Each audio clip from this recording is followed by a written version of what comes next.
ইনশাআল্লাহ। তবে ভাগে কুরবানিতে কিংবা যৌথ কুরবানিতে কয়েকটি বিষয় আমাদেরকে খেয়াল রাখতে হবে। নাম্বার 1 হচ্ছে নিয়ত। আপনাদের ইন্টেনশনটা ক্লিয়ার হতে হবে। প্রত্যেকেরই যাতে একই ইন্টেনশন থাকে, সবারই যাতে ইন্টেনশন থাকে যে শুধুমাত্র আল্লাহ তাআলার সন্তুষ্টির জন্য আমরা এই কুরবানি দিচ্ছি। এখানে কয়েকজনের যদি ইন্টেনশন থাকে যে আল্লাহ সন্তুষ্ট, অন্যজনের যদি নিয়তে ঝামেলা থাকে, তাহলে কিন্তু কুরবানিটা প্রশ্নবিদ্ধ হয়ে যাচ্ছে। কারণ ইন্নামাল আমালু বিন্নিয়াত, ইয়ানি ইন্নামা সাওয়াবুল আমালি বিন্নিয়াত, সমস্ত কাজের প্রতিদান দেয়া হবে আপনার ইন্টেনশন বা নিয়তের উপর ভিত্তি করে। সো এই জন্য যারা খুব বেশি মুখলেস, খুব বেশি মুত্তাকি, তারা অনেক সময় যৌথ কুরবানি দিতে চান না। তো সামর্থ্য না থাকলে ছোট একটা ছাগল দিয়ে তারা একাকি কুরবানি দিতে চান। The safe, he want to be in the safer side. কারণ যৌথ কুরবানি দিতে দিতে যে কার মনে কি চিন্তা, কার মনে কি নিয়ত আমরা কিন্তু কিছু জানি না।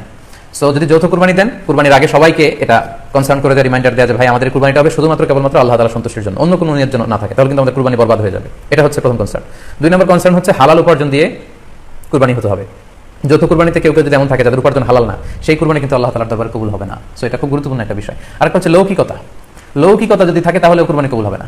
যৌথ কুরবানিতে কারো যদি এটা থাকে যে আমার গরুটা সবচেয়ে বড়, আমাদের গরুটা এলাকার সবচেয়ে বড় গরু, এবং সবাইকে বলে বেড়াচ্ছে যে এইবার গরুটা সবচেয়ে বড় হয়েছে, আমার চেয়ে বড় গরু কেউ দিতে পারে না এই এলাকায়, তো এই জাতীয় যদি লৌকিকতা প্রবণতা কারোর মধ্যে থাকে তাহলেও কিন্তু তার কুরবানি কবুল হবে না। সো যৌথ কুরবানি যদি আপনারা দিতে চান, এই বিষয়গুলো আমাদেরকে খেয়াল রাখতে হবে।